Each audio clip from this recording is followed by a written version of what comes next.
Hi friends, എല്ലാവർക്കും നമസ്കാരം. ഇന്ന് നമ്മൾ വിഷു സ്പെഷ്യലായിട്ട് നല്ലൊരു പായസത്തിൻ്റെ റെസിപ്പി ആയിട്ടാണ് കേട്ടോ വന്നിട്ടുള്ളത്. വളരെ എളുപ്പത്തിൽ നല്ല പെർഫെക്റ്റായിട്ട് ചെയ്തെടുക്കാൻ പറ്റുന്ന ഒരു സേമിയ പായസത്തിൻ്റെ റെസിപ്പിയാണ്. ബാച്ചിലേഴ്സിനും അതുപോലെ കുക്കിംഗ് പുതുതായിട്ടൊക്കെ സ്റ്റാർട്ട് ചെയ്തവർക്കൊക്കെ ചെയ്ത് വെക്കാൻ പറ്റിയിട്ടുള്ള നല്ല യൂസ്ഫുൾ ആയിട്ടുള്ളൊരു വീഡിയോ ആണിത്. അപ്പോൾ അതെങ്ങനെ ചെയ്യാൻ നോക്കാം. അപ്പോൾ ആദ്യം നമുക്ക് ഇതിന് വേണ്ടിയിട്ട് സേമിയ ഒന്ന് വറുത്തെടുക്കാം. അപ്പോൾ ഒരു പാൻ അടുപ്പത്ത് വെച്ചിട്ട് അതിൽ കുറച്ച് നെയ്യ് ചൂടാക്കി എടുത്തിട്ടുണ്ട്. ഇതിലേക്ക് ഒരു അരക്കപ്പ് സേമിയ ചേർത്ത് കൊടുക്കാം. ഇനി ഇത് നല്ലൊരു കളറായി വരുന്നവരെ വറുത്തെടുക്കുക. ഇനിയിപ്പോൾ നമ്മുടെ കയ്യിലുള്ളത് റോസ്റ്റഡ് സേമിയ ആണെങ്കിലും ഇതുപോലെ ആദ്യം നമ്മളൊന്ന് വറുത്തെടുത്തിട്ട് പായസം ഉണ്ടാക്കുകയാണ് നല്ലത്. പിന്നെ ഇത് വറക്കുമ്പോൾ ചെറിയ ഫ്ലെയിമിൽ തന്നെ വെച്ചിട്ട് വറക്കാനായിട്ട് ശ്രദ്ധിക്കുക. ഒരു 6-7 മിനിറ്റ് സമയം നമ്മളിതുപോലെ ഇളക്കി കൊടുക്കുക. എന്നിട്ട് ഇതുപോലെ നല്ലൊരു ഗോൾഡൻ കളറാവുന്നവരെ വറുത്തെടുക്കണം.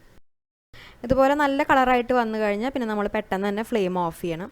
എന്നിട്ട് ആ പാനിൻ്റെ ചൂടിൽ വെച്ചിട്ട് കുറച്ച് സമയം കൂടി ഒന്നുകൊണ്ട് ഇളക്കി കൊടുത്താൽ മതി. അതിനുശേഷം ഇതിന് വേറൊരു പാത്രത്തിലേക്ക് മാറ്റുകയാണ് നല്ലത്. അല്ലെങ്കിൽ അടിഭാഗത്തുള്ള സേമിയൊക്കെ കുറച്ചും കൂടി കളറ് മാറാനായിട്ട് ചാൻസ് ഉണ്ട്. അപ്പോൾ അത് പെട്ടെന്ന് തന്നെ വേറൊരു പാത്രത്തിലേക്ക് മാറ്റാം. അതിനുശേഷം നന്നായിട്ട് കഴുകി വൃത്തിയാക്കിയിട്ടുള്ള ഒരു പ്രഷർ കുക്കർ എടുക്കാം.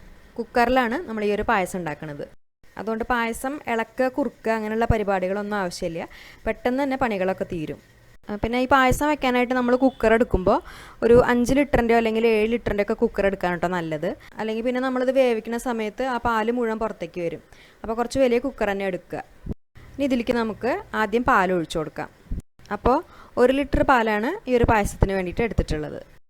അത്യാവശ്യം നല്ല കട്ടിയുള്ള പാൽ തന്നെ എടുക്കുക കേട്ടോ. തിളപ്പിച്ചതോ തിളപ്പിക്കാത്ത ഏതായാലും കുഴപ്പമില്ല. മുഴുവൻ പാലും നമ്മൾ ആദ്യം തന്നെ ചേർത്ത് കൊടുക്കണം. ആ മുഴുവൻ പാലിൽ സേമിയ കിടന്ന് വേവുമ്പോഴാണ് പായസം കൂടുതൽ ടേസ്റ്റ് ഉണ്ടാവുക. പിന്നെ രണ്ടാമത് നമ്മൾ പാല് ചേർത്ത് കൊടുക്കുമ്പോൾ പായസത്തിന് പെർഫെക്റ്റ് ആയിട്ടുള്ള ടേസ്റ്റ് കിട്ടില്ല. പിന്നെ ഒരു 3/4 കപ്പ് വെള്ളം ചേർക്കാം. അതിനുശേഷം നമ്മൾ വറുത്ത് വെച്ചിട്ടുള്ള ആ സേമിയ ചേർത്ത് കൊടുക്കാം. പിന്നെ ഈ സേമിയയുടെ കൂട്ടത്തിൽ നമ്മൾ ഒരു 3 ടേബിൾ സ്പൂൺ ചവ്വരിയും കൂടി ചേർത്ത് കൊടുക്കുന്നുണ്ട്. ചവ്വരി അല്ലെങ്കിൽ സാഗോ എന്നൊക്കെ പറയും. ഇതും കൂടി ചേർക്കുമ്പോൾ കഴിക്കാൻ കുറച്ചും കൂടി നല്ല ടേസ്റ്റാണ്. അപ്പോൾ ആദ്യം അത് നന്നായിട്ട് കഴുകിയതിന് ശേഷം ഒരു അരമണിക്കൂർ വെള്ളത്തിൽ കുതിർത്തിട്ടുണ്ടായിരുന്നു. എന്നിട്ടാണ് ചേർത്തിട്ടുള്ളത്. അങ്ങനെയാകുമ്പോൾ വേവാൻ കുറച്ചും കൂടി എളുപ്പമാണ്. ഇനി ഇതിലേക്ക് ആവശ്യത്തിനുള്ള മധുരം ചേർക്കാം. അപ്പോൾ മധുരം നമ്മുടെ ഓരോരുത്തരുടെയും അളവിനനുസരിച്ച് ചേർത്താൽ മതി. ഞാനിപ്പോൾ ഇവിടെ ഒരു 3/4 കപ്പ് വരെ പഞ്ചസാര ചേർത്ത് കൊടുത്തിട്ടുണ്ട്. അതിനുശേഷം പായസത്തിന് നല്ലൊരു ഫ്ലേവറിന് വേണ്ടിയിട്ട് ഒരു 3 ഏലക്കായ ഒന്ന് ചതച്ചെടുത്തതിന് ശേഷം ചേർക്കാം. അപ്പോൾ ഏലക്കപ്പൊടിയാണ് ചേർക്കണമെന്നുണ്ടെങ്കിൽ ഈ സമയത്ത് ചേർക്കണമെന്നില്ല. അപ്പോൾ ലാസ്റ്റ് ചേർത്ത് കൊടുത്താൽ മതി. ഇനിയിപ്പോൾ ഈ ഏലക്കയുടെ ഫ്ലേവറിന് പകരം നിങ്ങൾക്ക് ഇനി വേറെ ഏതെങ്കിലും വാനില എസൻസോ അങ്ങനെ ഏതെങ്കിലും എസൻസ് ചേർക്കണമെന്നുണ്ടെങ്കിൽ അതായാലും ലാസ്റ്റ് ചേർത്താൽ മതി. എന്നിട്ട് ഇതെല്ലാം കൂടി നന്നായിട്ടൊന്ന് മിക്സ് ചെയ്തെടുക്കുക.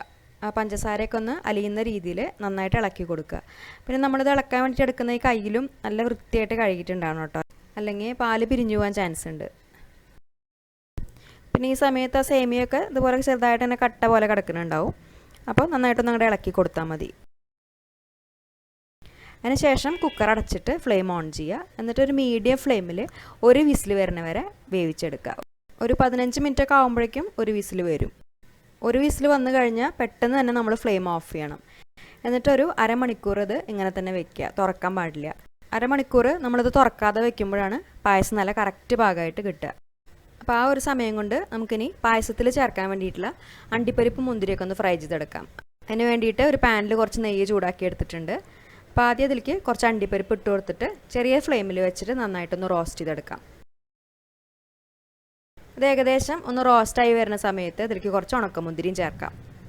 എന്നിട്ട് അതും നന്നായിട്ടൊന്ന് റോസ്റ്റ് ചെയ്യാം. ഈ അണ്ടിപ്പരിപ്പിനും മുന്തിരിക്കും പ്രത്യേകിച്ച് കണക്കില്ല കേട്ടോ. നമുക്ക് എത്രയാണോ വേണ്ടത് വെച്ചാൽ അതിനനുസരിച്ച് എടുക്കാം. ഇപ്പോൾ രണ്ടും ആയിട്ടുണ്ട്. ഇനി നമുക്ക് ഫ്ലെയിം ഓഫ് ചെയ്യാം. ഈ സമയം കൊണ്ട് നമ്മുടെ കുക്കറിൽ വിസിൽ വന്നിട്ട് അരമണിക്കൂർ കഴിഞ്ഞു. അതിൽ ആവിയൊക്കെ മുഴുവനായിട്ടും പോയിട്ടുണ്ട്. ഇനി നമുക്ക് ഇതൊന്ന് തുറന്ന് നോക്കാം. ഇപ്പം നമ്മുടെ പായസം റെഡി ആയിട്ടുണ്ട്. ഈ സമയത്ത് നോക്കുമ്പോൾ പാല് കുറച്ച് കൂടുതലായിട്ടുള്ള മാതിരി തോന്നും. പക്ഷെ അത് കുഴപ്പമില്ല. ചൂടൊന്ന് ആറി കഴിയുമ്പോൾ അത് കറക്റ്റായിട്ട് വരും. ആ സേമിയയും ചവ്വരിയൊക്കെ നന്നായിട്ട് വെന്തിട്ടുണ്ട്.